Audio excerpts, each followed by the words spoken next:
Gloria sea al Señor. Como siempre digo, Dios es bueno, siempre bueno con nosotros. Y en su bondad nos permite alimentarnos nuevamente del mensaje de la palabra. Así que le invito a estar atento, apercibido de lo que Dios quiera hablarnos en este hermoso día, porque su palabra es viva y eficaz y sigue siendo útil a nuestro contexto de vida. Amén. Gloria a Dios por eso. Quiero iniciar en este día con dos preguntas importantes. La primera es: ¿cuántos son salvos en este lugar? Amén. Levante su mano así en alto, con convicción. Gloria a Dios. Segunda pregunta: ¿cuántos son libres? Amén. Amén. Gloria a Dios. Si hay algo especial es la vida en libertad. Amén. Decía en la ocasión anterior que no conozco a nadie ni creo que exista alguien que diga: me gustaría ir a vivir a la cárcel. Tampoco pienso que alguien que esté preso y se le dé la oportunidad de salir diga: no, gracias, aquí me quedo. La vida en libertad es algo que como seres humanos atesoramos. Y no hay nada más lindo que vivir en libertad. Pues bien, la salvación y la libertad son binomios inseparables. Hablar de salvación es hablar de libertad. De hecho, en el Antiguo Testamento, una de las palabras más comunes para referirse al concepto de salvación en el hebreo es yashá. Y esa palabra significa ser espacioso, vivir sin limitaciones, vivir de tal manera que no tengamos restricciones. Pero también encontramos en el Nuevo Testamento cómo nuestro Señor Jesús, iniciando su ministerio, se le da el rollo de Isaías y lee aquel texto donde declara cuál sería su misión como Mesías, como Salvador esperado. Y dentro de lo que él declara allá en el Evangelio de Lucas, capítulo 4, el Señor afirma que vino a dar o a proclamar libertad a los cautivos. Libertad a los cautivos y a poner también en libertad a los oprimidos. Así es que definitivamente la salvación y la libertad van de la mano y son algo maravilloso. El tema es valorando la libertad para actuar. Y en esta introducción quiero reiterar la que sigue, por favor.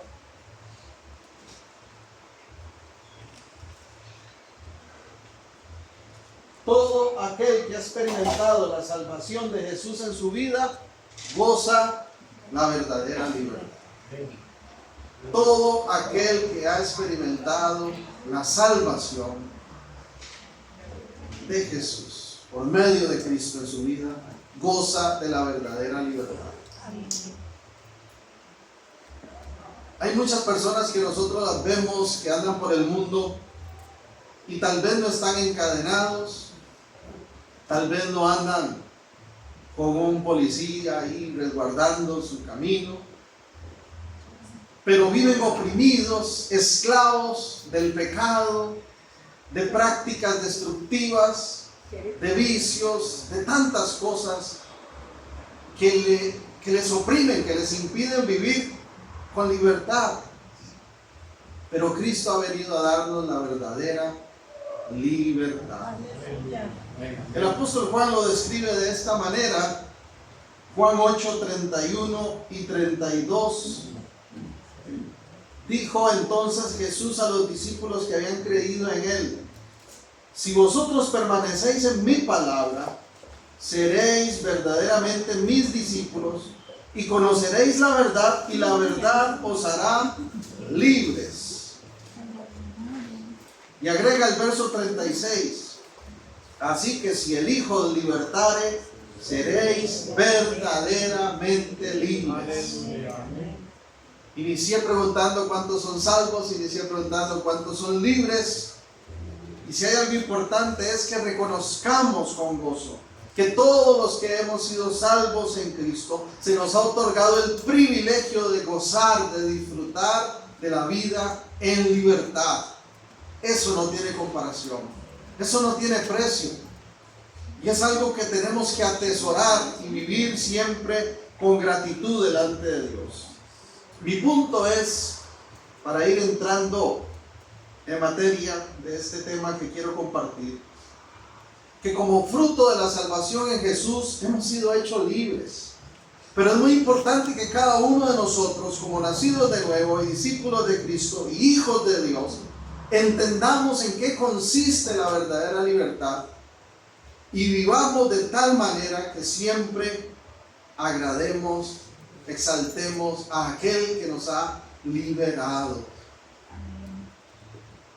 La Biblia desarrolla un plan que se conoce como el plan redentor, un plan de redención.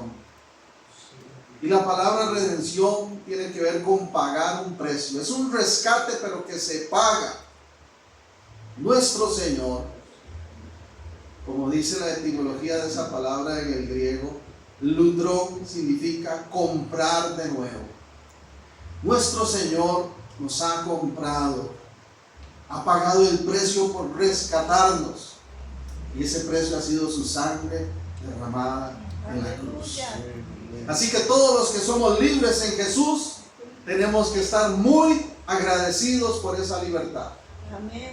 Quiero compartir, enfocarme a partir de este momento como texto base en 1 Corintios capítulo 10. Y quiero compartir en esta mañana dos valoraciones respecto a cómo nosotros actuar en libertad. Cómo en la práctica espera nuestro Dios que nosotros apliquemos esa vida en libertad. Hay mucho que podríamos decir respecto a la libertad, pero estoy convencido que Dios ha puesto en mi corazón que hable de este capítulo en específico en relación a lo que allí se menciona sobre cómo actúa aquel que es verdaderamente libre. Amén. Amén. Y empiezo mencionando el texto a partir del verso 23. Todo me es lícito. 1 Corintios 10, 23. Todo me es lícito, pero no todo conviene. Todo me es lícito, pero no todo edifica. ¿Por qué? Porque claramente no todo en la vida es de bendición. La Nueva Versión Internacional traduce este verso 23: no todo es provechoso y no todo es constructivo. Y así es. Hay prácticas, hay lugares, hay acciones, hay compañías, hay situaciones que aunque puedan estar lícitas, permitidas, no son provechosas. No convienen porque no construyen. Contrario a lo provechoso es lo vano, lo sin sentido. Y muchas personas viven en ese mundo de lo vano, de lo que no tiene sentido, de lo que no tiene ningún provecho. Y contrario a lo constructivo es lo destructivo. Y lamentablemente, mis hermanos, aún personas en el pueblo de Dios caminan hacia lo destructivo, actúan en torno a prácticas que no están enriqueciendo, que no están edificando sus vidas, que les están destruyendo. Bendito Dios, porque aún hay tiempo para tomar decisiones y hacer cambios radicales. Por ejemplo, en la salud. Hay cosas que definitivamente sabemos que no convienen, que no benefician. Y que es importante nosotros cuidar del cuerpo que el Señor nos ha dado. En casa, por ejemplo, no acostumbramos comprar gaseosas, no me gusta. Yo le digo a mis hijos, no vamos a tomar veneno. Y cuando salimos de casa en alguna actividad, en alguna fiesta, pues si hay gaseosa, tomamos, ¿verdad? Tampoco es que vamos a ser tan extremos. Los chicos por lo general les gusta, ¿verdad? Pero hay cosas que no benefician nuestro cuerpo. Y uno tiene que tomar decisiones importantes en cuanto a la salud. Hay que hacer cambios radicales. En relación a los triglicéridos, siempre que me confronta un doctor me dice, es muy fácil, quite el arroz y el pan. Y resulta ser que yo lo que más he comido en la vida es arroz y pan. Y a veces arroz con pan. Pero les confieso que de un tiempo para acá he estado disciplinándome porque necesito nivelar algunos aspectos en la salud, ¿verdad? Y no siempre va a ser sencillo, ¿verdad? La verdad es que yo podría decir, ya, el doctor, la doctora no me está viendo, voy a comerme esta piña de pan, vale. Pero no se trata de que me vean o no, se trata de vivir esa libertad acompañándola de buenas decisiones. El primer punto que yo puse de este verso 23 es que somos libres, pero debemos actuar con sabiduría. Este mundo, si hay algo que hoy en día profesa, cada vez son más las personas que escuchamos decir, yo vivo a mi manera. Otros dicen, vive a tu manera y deja vivir a los demás. Cada vez son más las personas que dicen, no se metan en mi vida. Cada vez son más las personas que no quieren ninguna demanda, ninguna restricción, que solo quieren privilegios. Pero la vida en libertad que nos ha dado el Señor incluye restricciones. ¿Por qué? Porque sí, Él nos ha hecho libres. Todo es lícito, pero tenemos que actuar con sabiduría. Porque no todo es provechoso, no todo es constructivo. Proverbios 14:12 dice la palabra que hay camino que al hombre le parece derecho, pero que el fin de ese camino es la muerte. Y por más bonito que parezca ese camino, y por más pavimentado que esté, y por más linda esa carretera del camino de la vida que algunos escogen, si el final es muerte, ¿qué provecho hubo? Entonces somos libres. Pero seamos sabios en nuestro accionar. El mismo Señor Jesús declaró en Mateo capítulo 7, en el versículo 13. Acompáñenme a leerlo un momento. Mateo capítulo 7, versículo 13. Y verso 14. Entren por la puerta estrecha, porque ancha es la puerta y espacioso el camino que lleva ¿a dónde? A la perdición. Y muchos son los que entran por ella, porque estrecha es la puerta y angosto el camino que lleva a la vida, y pocos son los que la hallan. El ejemplo que nuestro Señor pone es que hay dos puertas, una que es ancha. Hay dos caminos, uno que es ancho, que es espacioso, y que muchos transitan por ese camino. Pero ese camino tiene un destino que se llama perdición, destrucción. Hay otro camino que no le agrada a muchos porque es más angosto, más complicado, tiene ciertas limitaciones en cuanto al accionar. Ese es el camino del reino. Ese es el camino que Dios ha trazado para usted y para mí. Un camino donde no muchos quieren transitar porque ahí se vive conforme a los parámetros del reino de Dios. Un camino en el cual las reglas no las pone el hombre. Un camino en el cual todo se somete al señorío, a la soberanía de Dios y no del hombre. Un camino que implica renunciar, morir a nosotros mismos y a nuestros deseos. Un camino que no vende hoy en día. Hable usted del otro camino.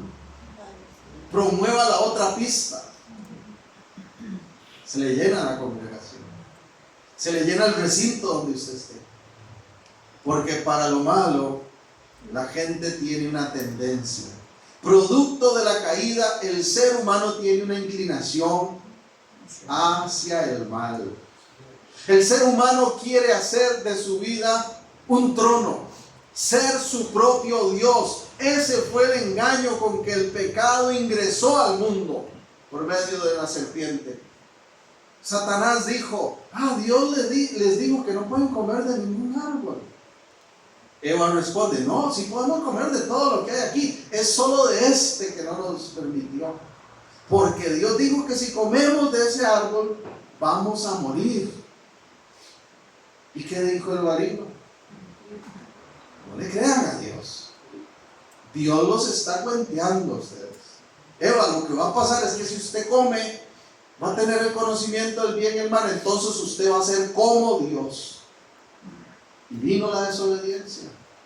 Porque el hombre quiere ser como Dios. El hombre quiere ser su propio Dios.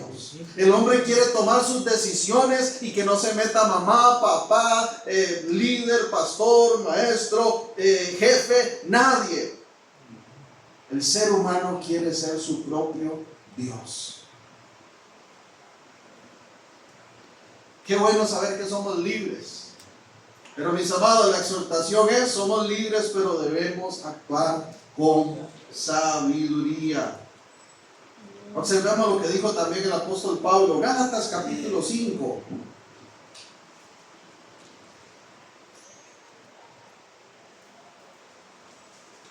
Dice, voy a empezar en el verso 16, Gálatas 5, 16. Digo pues, andad en el Espíritu y no satisfagáis los deseos de la carne. Porque el deseo de la carne es contra el Espíritu y el del Espíritu contra la carne, y estos se oponen entre sí,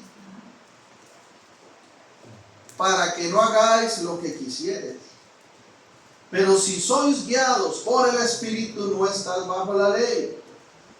Manifiestas son las obras de la carne, que son adulterio, fornicación, inmundicia, lascivia, idolatría, hechicerías, enemistades, pleitos, celos, iras, contiendas, disensiones, herejías, envidias, homicidios, borracheras, orgías y cosas semejantes a estas, acerca de las cuales los amonesto, como ya los he dicho antes, que los que practican tales cosas no heredarán el reino de Dios. Vean esa lista tan impresionante, hermanos.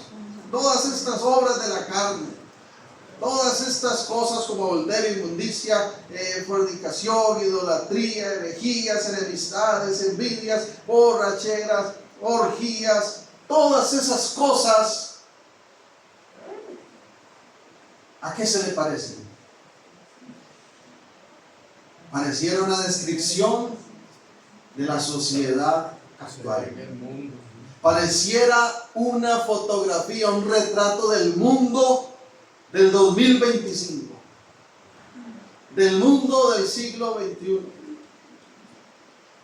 Todas esas prácticas hoy parecieran ser lo más comunes. Y lamento decir que todas esas obras de la carne se han infiltrado en el pueblo de Dios, y que algunos creyentes han descuidado su condición espiritual y se está normalizando este tipo de acciones.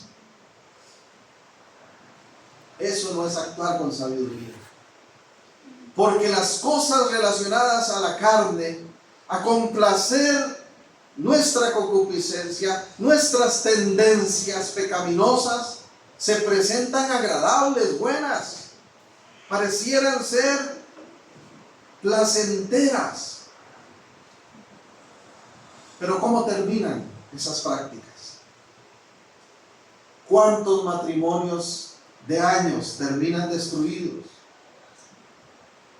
Por una aventura, por una cana al aire, dicen ahora, ¿verdad? Para no decir adulterio o fornicación. ¿Cuántas familias terminan en ruina económica por un choticito que hice? ¿Cuántas vidas terminan en un hospital, en un asilo, por la opresión de los vicios?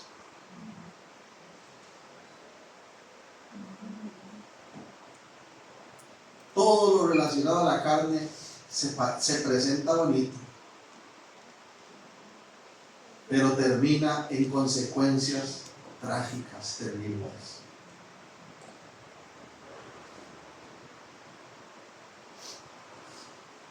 Dios nos ha hecho libres. Vivamos con sabiduría.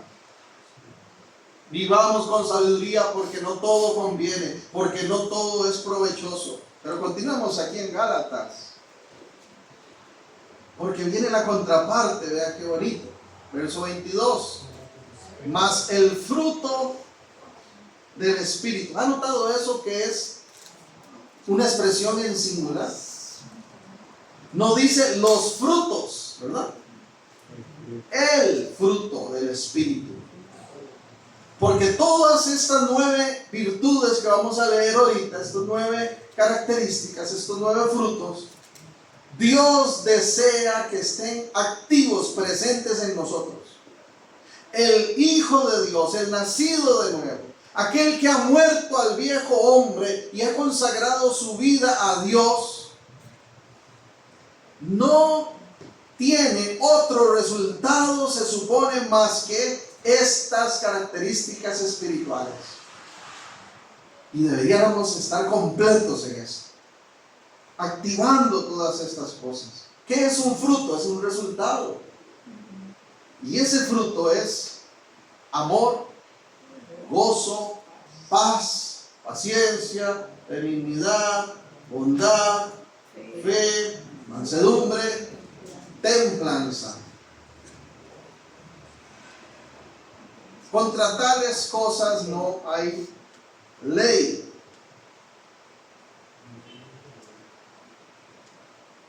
No hay un límite, no hay una prohibición para ninguna de estas cosas.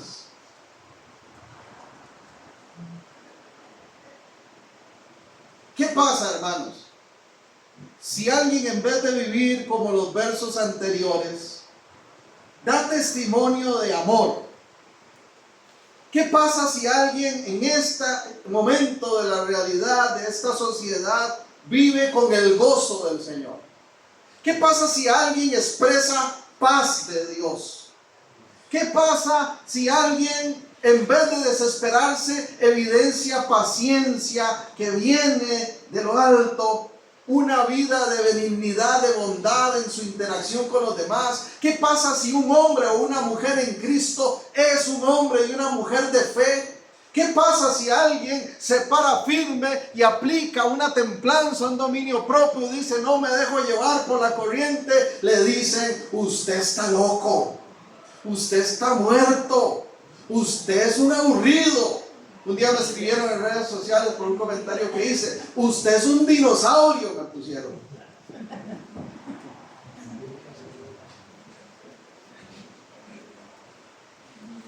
Porque al mundo le parece inconveniente, una pérdida de tiempo, la vida en el Espíritu. Pero Jesús ya lo advirtió. Ese es el camino, esa es la puerta por la que hay que entrar, porque conduce a la vida y a la vida eterna. La otra, lo demás, todos esos placeres son engañosos, son una trampa, llevan a la muerte. Y si usted está envuelto en alguna de estas prácticas, reciba la exhortación, reciba el mensaje de Dios, haga un alto en su vida ahora que tiene tiempo y sálgase de ese camino y métase por la puerta correcta, en el camino correcto, y de la mano de Cristo y con el poder del Espíritu Santo camine hacia la vida. Amén. Escapa por tu vida. ¿Sabe qué es lo más triste de ese estilo de vida? Que si fuera solo uno el perjudicado, como hoy dice la sociedad, ¿verdad? Viva a su manera, no se meta conmigo, yo vivo a mi manera. Pero todas esas prácticas, hermanos, terminan destruyendo, impactando a los que nos rodean. A los que nos rodean. ¿Cuántas mamás, cuántos papás están sufriendo por hijos que andan en malos pasos? ¿Cuántos hijos están sufriendo por padres que andan en malos pasos? ¿Cuántas consecuencias de nuestras acciones individuales terminan siendo colectivas?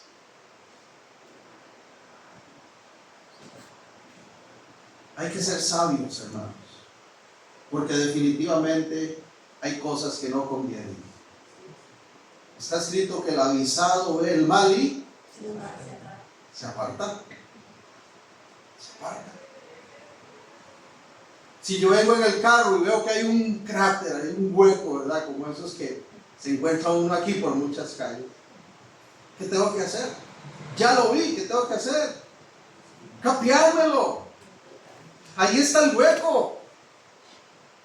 Así es el mundo, está lleno de huecos. Pero muchos ven el hueco y en vez de capeárselo dicen, me la juego y acelero y lo paso rápido. Y termina hundido.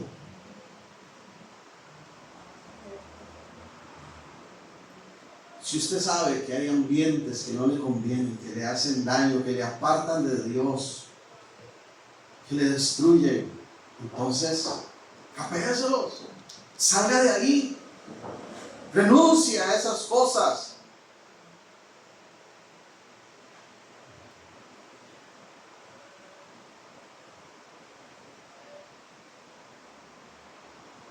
Tengo 46 años de edad. Cuando tenía 15 años, estaba en noveno, tercer año de colegio.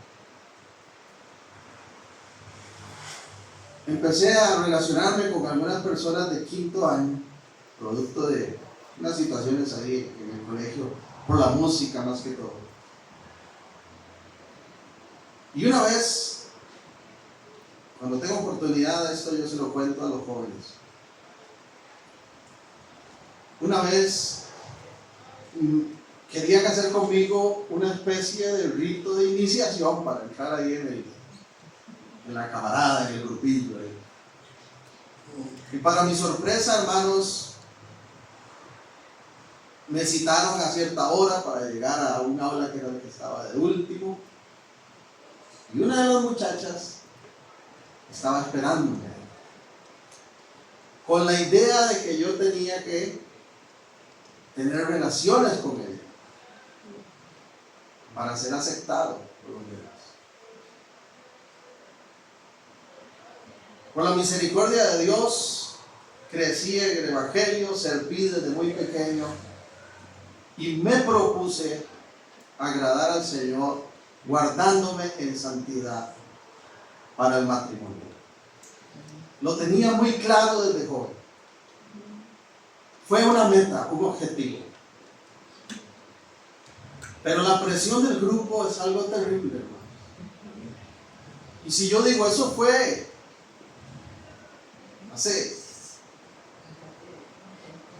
casi, ¿qué? 29 años. Imagínense cómo está hoy.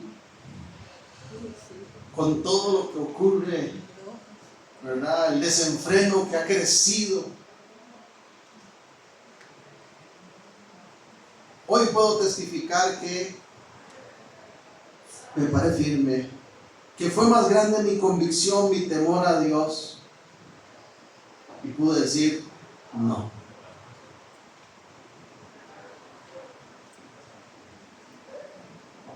unos días después, en las paredes del colegio, escribían: Germán del 91 es bla.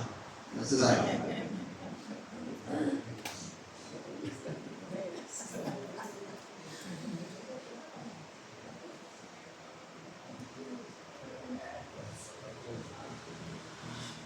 Pero por la misericordia de Dios, puedo decirles, hermanos, y no estoy presumiendo aquí de ser muy carga, no.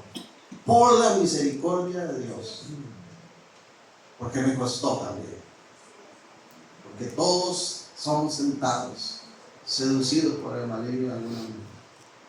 Puedo decirles que a los 22 años me casé, hice pacto delante de Dios con mi esposa, siendo virgen. Hable usted hoy a la generación de la virginidad.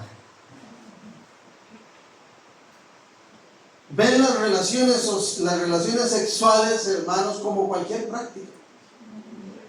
Hoy en día, conocer a alguien, tomarse un fresquito, una hamburguesa o unos tragos, y luego irse para un motel o una habitación y acostarse con esa persona que usted ni conoce, que no sabe si tiene alguna enfermedad o que si es un agresor o si va a ser una persona tóxica en su vida. Hoy nadie piensa eso porque es lo más normal.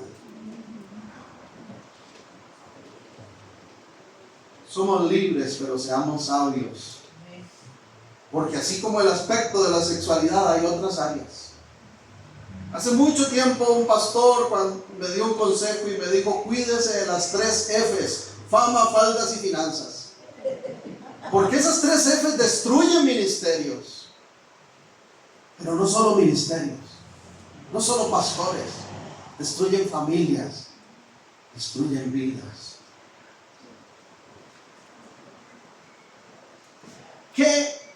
¿Cuál sería el parámetro? ¿Cuál sería el filtro para actuar con sabiduría?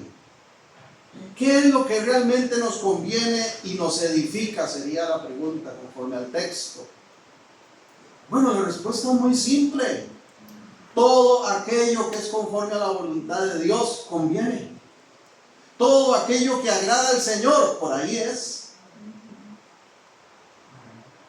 Si usted tiene que hacer alguna práctica y la tiene que hacer escondidas, ¿qué más señal quiere? ¿Ya eso anda mal?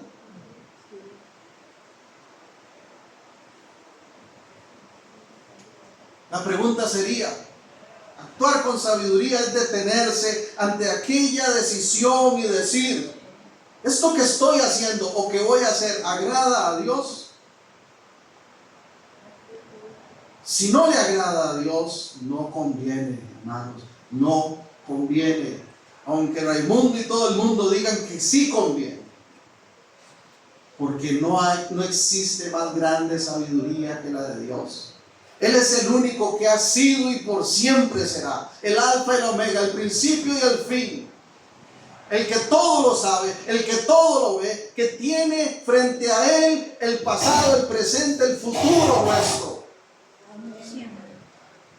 Si yo me quito estos anteojos, hermanos, aparte de que me veo chinito, usted no tiene idea de cómo los veo. Yo sé que allá está Andrés porque tiene la camisa amarilla y veo aquí algo negro que es la barba. Pero no le veo ojos, no le veo nariz. Si yo le dijera a Christopher que se ponga de pie, hermano, lo veo como esos marcianos de las películas. Alargado, así para arriba y sin forma.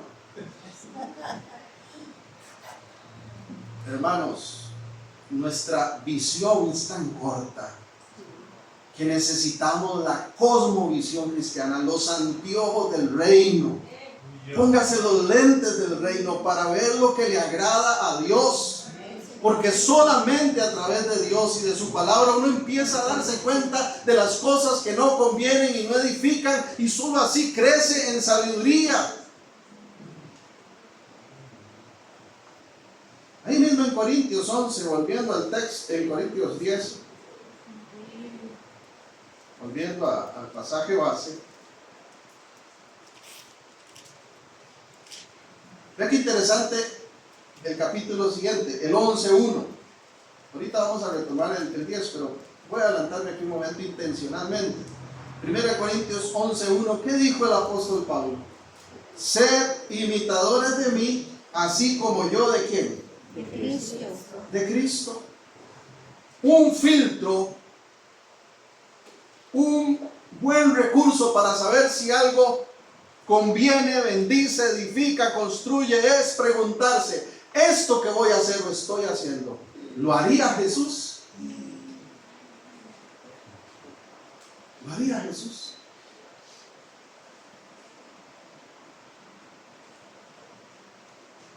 Es un buen filtro.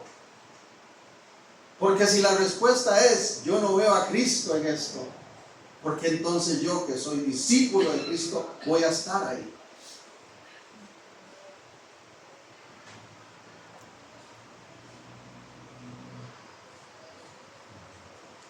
Alaban al Señor. Amén. Aleluya.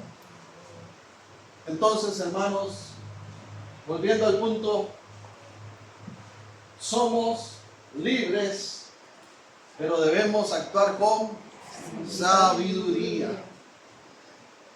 ¿Dónde está la sabiduría? Proverbio lo dice desde el mismo capítulo 1, en el versículo 7. El principio de la sabiduría es temor a Dios. Veo que lo saben, dígalo fuerte. El principio de la sabiduría es el temor a Dios, y no es el miedo a Dios. Temor ahí tiene que ver con esa actitud reverente, con esa claridad de compromiso, de consagración, de decir, Dios, no quiero ofenderte. Y cuando fallamos, de poder decir, Señor, te ofendí, me siento mal, perdóname y no lo vuelvo a hacer.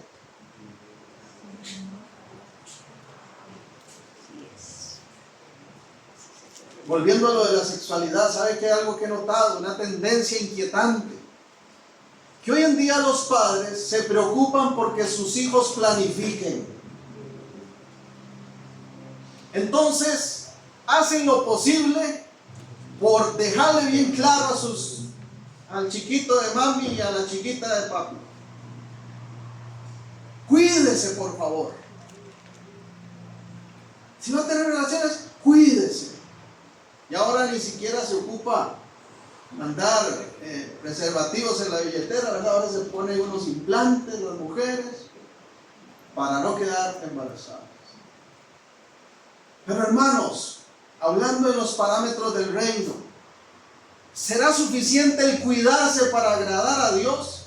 ¿Se anula la fornicación con un preservativo? ¿Con un chip protector? ¿Con una píldora del día después? ¿Se anula la ofensa a Dios? ¿Qué es más serio? Porque lo acabamos de leer, los fornicarios no entrarán en el reino, ni los adúlteros. Pero muchos están ahí preocupados de que no se jale torta. Sí, es preocupante si se jala torta, pero más preocupante es que siga viviendo en la torta y se vaya por el camino incorrecto y le dé la espalda a los principios y valores del reino. Porque eso tiene un nombre, se llama pecado. Amén. Y la palabra dice que el pecado, ¿qué hace? Produce muerte. Entonces yo pregunto, ¿conviene el pecado? ¿Nos conviene? ¿Verdad que no? La buena noticia, hermanos, es que la respuesta, que la salida nos ha sido proporcionada. No es con nuestras fuerzas. Es a través de la obra de Cristo. Es a través de esa presencia del Espíritu en nosotros. De ese poder que se nos ha dado. Que podemos hoy nosotros resistir las tentaciones, arrepentirnos y tomar decisiones correctas. Es a través de la sabiduría que viene de Dios. Amén.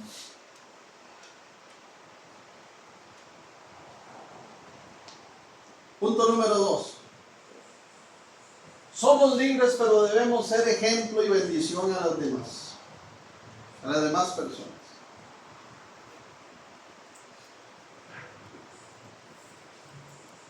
al fin y al cabo, ¿qué importa? Digan lo que digan de mí. No, hermanos, es que la libertad en Cristo se vive también con testimonio. Amén. Con testimonio. A mí nadie me manda, yo hago lo que quiero. No, si somos realmente hijos de Dios, no hacemos lo que queremos. Nos sometamos a lo que Dios quiere que hagamos. Y no por obligación, sino con gratitud. Dice 1 Corintios 10, vea todo lo que mencionamos solo del verso 23. Aquí podríamos sacar una serie muy extensa, pero voy a avanzar a lo siguiente, porque quiero dejar estos dos puntos por lo menos bien claros. Dice el 24, ninguno busque su propio bien, sino el del otro. ¿Cómo se le llama a ese principio según Cristo? Repito, ninguno busque su propio bien, sino el del otro. ¿Cómo le llamó Cristo a la aplicación de este principio? ¿Regla de qué? Regla del amor. Regla de oro. Regla del oro. Haz a los demás lo que quieras que hagan contigo. Eso es una contracultura, hermanos. Ajá. Nadie piensa así fuera de los que conocen la verdad del Señor, los que han renovado su mente. El mundo dice primero mis dientes y luego mis parientes.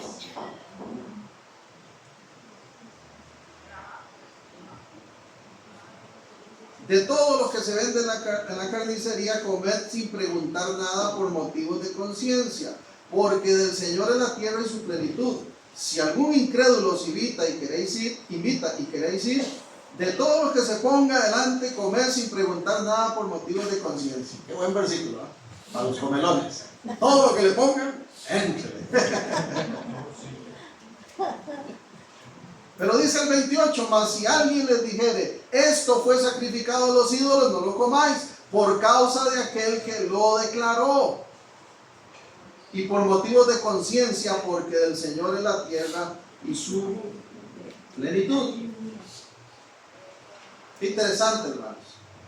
Porque el contexto de Corinto, recuerda que esta es la carta que el apóstol Pablo le escribe a la iglesia que está en Corinto.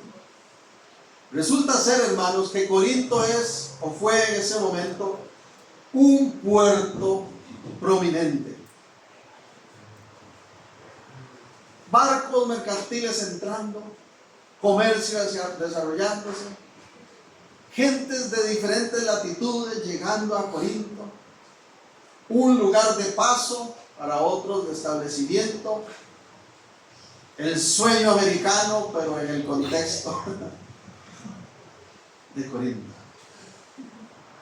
Y producto de esa polis que había ahí, ¿verdad? Esa cantidad de gente interactuando de diferentes naciones, Corinto tenía una característica. Era una ciudad de pecado, una ciudad de libertinaje, una ciudad cargada de idolatría, de politeísmo, de paganismo. Y sorprendentemente ahí en Corinto, Dios por medio del instrumento que utiliza, que es el apóstol Pablo, predica el evangelio, se establece una iglesia cristiana. Y esa iglesia cristiana a la que Pablo le está escribiendo esto, diciéndoles, sí, ya son libres, pero actúen con sabiduría. Y les agrega ahora, mire, ustedes son libres, pero sean ejemplos, sean de bendición para los que los rodean. Entonces, como era una gente tan pagana, tan politeísta, hacían sus celebraciones a los ídolos, sacrificios de animales, y de lo que quedaba, ¿dónde terminaba esa carne? En las carnicerías locales. Y vendían con esa intención. Entonces, en ese contexto, Pablo está diciendo, si usted alguien los invita a comer, y no pregunte nada,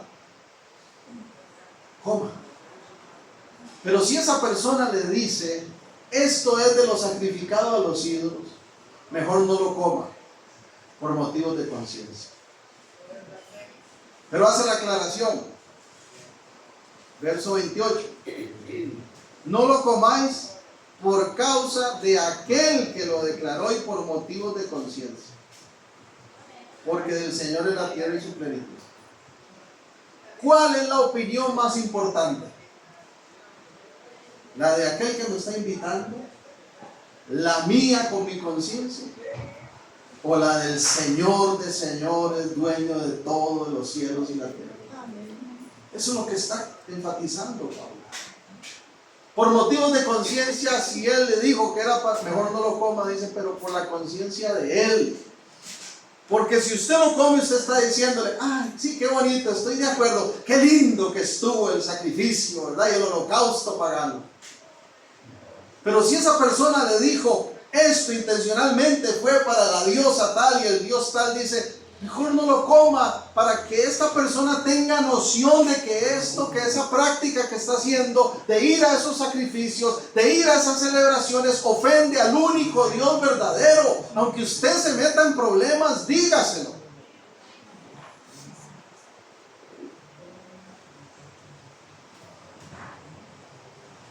Dice el 30, si yo con agradecimiento participo, ¿por qué he de ser censurado por aquello que doy gracias?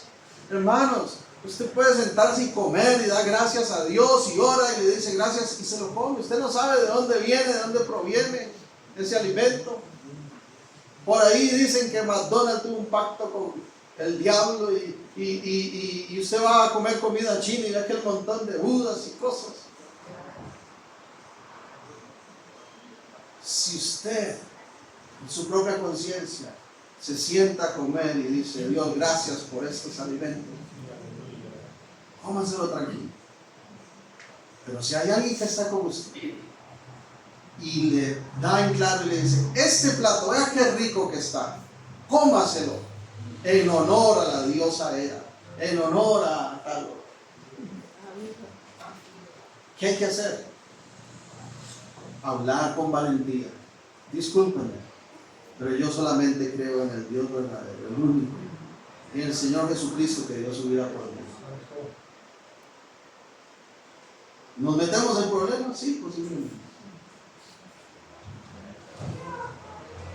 Entonces, hermano, lo que quiero reiterar es que Pablo lo que está haciendo aquí es animándonos a que no podemos ni aprobar las prácticas y conductas a la primera, lo que todo el mundo hace porque dicen que es bueno, pero tampoco podemos aislarnos y irnos al extremo de no interactuar con nadie, porque hay creyentes que se convierten en ermitaños, que no le hablan al vecino porque ese vecino es católico, y no le hablan al del frente porque es testigo de Jehová, y no le hablo al de atrás por el patio porque es otra cosa. Y no voy a aquel lugar y no visito a mi familia porque ellos no creen en Cristo. Eso no es lo que Dios quiere. Porque el Señor declaró que usted y yo somos sal y luz. Amén. Amén.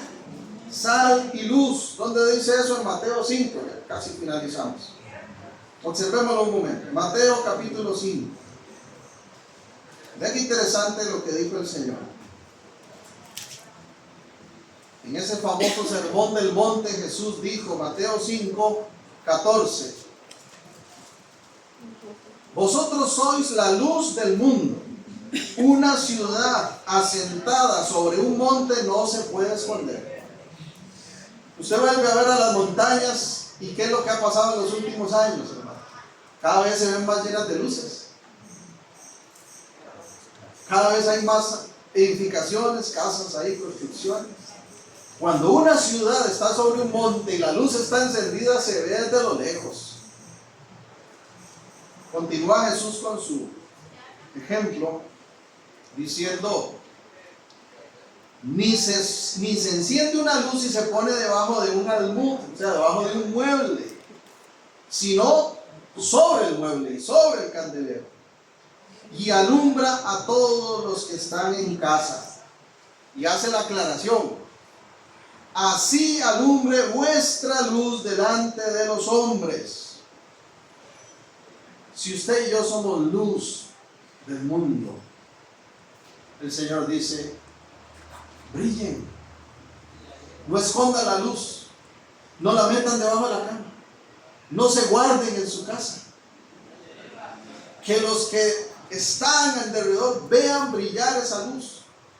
Que los de su propia casa vean brillar ese testimonio.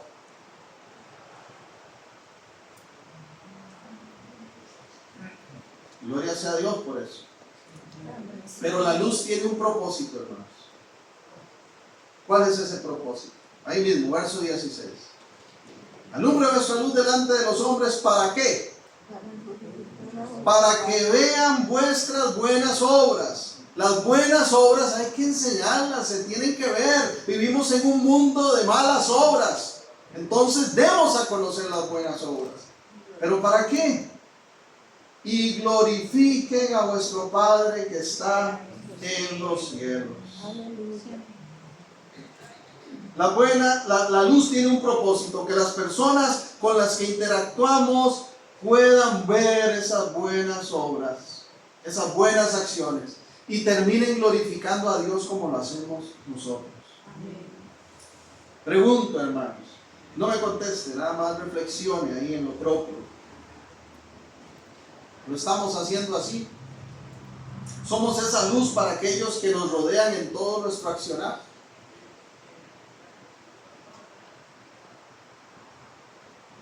¿O será que nuestros familiares dicen, no hombre, yo a ese ni me le río? Dice que es cristiano, pero tiene un carácter.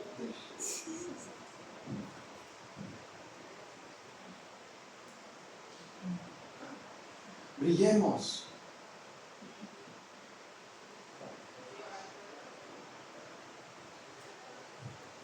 Romanos 12:21 dice, no seas vencido de lo malo, sino vence con el bien al mal. Escuchen esto, hermanos. El último verso que quiero leer es el 31, ahí en 1 Corintios 10.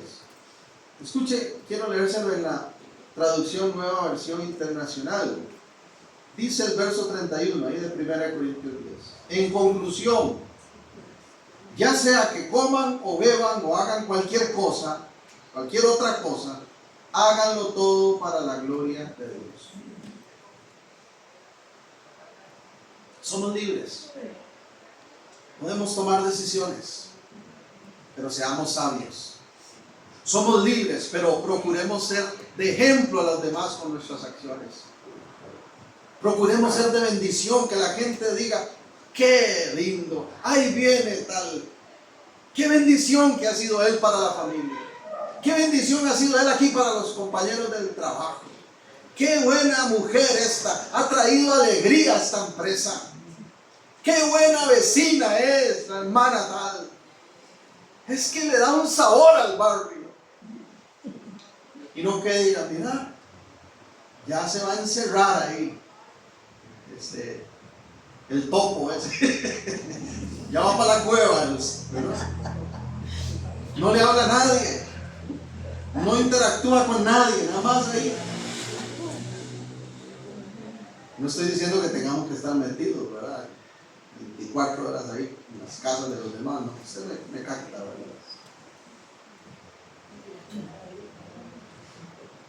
Una pregunta entonces final. ¿Estamos siendo ese verdadero ejemplo? ¿Estamos siendo esa verdadera bendición para los que nos rodean? Cuando Cristo Jesús llegaba a un lugar, hermanos, las multitudes lo seguían porque la bendición llegó. Amén. Qué lindo saber que donde quiera que esté un hijo de Dios, la bendición llega. Cierre sus ojos, por favor. No voy a ponerlo a hacer nada, nada más quiero que no se distraigan en este cierre del sermón. Antes de orar, cierre sus ojos y abra sus oídos, su corazón, su ser, para transmitirle esta conclusión. Valoremos siempre nuestra libertad para actuar. No perdamos de vista que somos libres, pero que debemos procurar siempre actuar con sabiduría. Es decir, siendo guiados por el Espíritu y siguiendo el ejemplo de Cristo. No perdamos de vista que Dios nos llama a ser ejemplo y bendición en la vida de los demás. Y nos llama a vivir sin aislarnos por completo de las personas y actividades. Pero vivamos siempre comprometidos a comportarnos como verdaderos hijos de Dios. Y sobre todo ahora estando entendidos y agradecidos por la libertad con que Cristo nos ha hecho libres al salvarnos, esforcémonos entonces porque todo lo que hagamos glorifique al Señor. Gracias por tu palabra, Dios. Gracias, Señor, porque nos recuerdas lo maravilloso que ha sido el alcance de tu salvación en nuestra vida. Nos has liberado de tantas cosas, Señor. De prácticas pecaminosas que pensábamos que nunca podríamos vencer. Has roto cadenas que por nuestra propia fuerza nunca se hubieran roto, Señor. Gracias por la verdadera libertad que hoy gozamos en ti, Jesús. Ayúdanos, Señor, a no perder de vista que esa libertad se vive con tu sabiduría, con tu guía. Que esa libertad se vive en testimonio ante los demás. No para que nos admiren y nos reconozcan, sino para que glorifiquen tu nombre. Para que vengan a ti, Señor, y experimenten esa verdadera libertad. Señor, que donde quiera que esté un hijo tuyo, nosotros, tus discípulos, Cristo Jesús, testifiquemos de esa obra de liberación, para que otros crean, Señor. Pero que no solo hablemos, que lo mostremos con nuestras acciones, con nuestro testimonio de integridad, que haya congruencia entre lo que decimos y lo que hacemos, para que este mundo que está frustrado, que está a la defensiva contra los valores del reino, pueda darse cuenta que el camino angosto, que la puerta estrecha, sí conviene, porque conduce a la vida. Úsanos como instrumentos, Señor, para que tu verdad siga alcanzando a los que hoy viven en opresión. Y si alguno de los que ha recibido este mensaje está envuelto aún en cadenas, si hay alguna opresión en su vida, en su mente, en su ser, si hay una práctica destructiva, si hay alguna influencia negativa, si hay algún contexto de vida que no esté siendo de provecho, en el nombre de Jesús, Señor, dale la fortaleza, la firmeza, Señor, para que a partir de una decisión consciente pueda vencer todo aquello que el enemigo está usando para destruirlo. En el nombre de Jesús, que esos frutos del Espíritu, ese fruto de amor, de gozo, de paz, de paciencia, de benignidad, de bondad, de fe, de mansedumbre, de templanza, todo eso esté activo, Señor, en nosotros. Y que cuando vengan las ofertas, las propuestas de esta sociedad que camina dándote la espalda, nosotros tengamos muy claro cuál es el camino mejor y que por nada del mundo nos desviemos. Bendice, Señor, a tu pueblo con esa firmeza de carácter, con esa valentía, con esa perseverancia, que no nos dejemos mover por ningún viento, ni de influencia, ni de doctrina falsa, en el nombre de Jesús. Una cosa más. Si usted cree que Dios le ha hablado de esa manera, si usted puede reconocer que definitivamente tiene que tomar una decisión importante, le animo a hacerlo delante de Dios. Porque la buena noticia es que no lo va a hacer solo, sola. El Señor promete ayudarnos en el proceso. Entonces no se vaya sin antes orar. Dígale: Señor, en humildad, me humillo ante ti. Reconozco que me he dejado envolver por lo que el pecado, el mundo llama bueno, y no me ha producido nada de bendición. Reconozco que aún hay prácticas a las que debo renunciar. Y hoy quiero tomar la decisión y pedir tu ayuda y el poder de tu Espíritu para levantarme, tomado de tu mano, y seguir adelante. Hoy decido darle la espalda a ese vicio. Hoy decido darle la espalda a esa relación infructuosa. Hoy decido romper con esa práctica que he estado viviendo. Y me dispongo para seguir tus pasos. Si alguien ha hecho esta oración, Señor, quiero darte las gracias. Porque tú, Espíritu Santo, eres el que convence. Y porque tú, amado Dios, es el que fortalece y afirma. Sigue llenando con tu Espíritu a esa persona, a todos nosotros, Señor. Porque en ti somos más que vencedores. Y que en cada uno de los que han escuchado y recibido este mensaje se cumpla ese verso, Señor, que acabamos de leer recientemente. Y no seamos vencidos de lo malo, sino venzamos con el bien al mal. En el poderoso nombre de Cristo Jesús. Que así sea, Señor. Amén.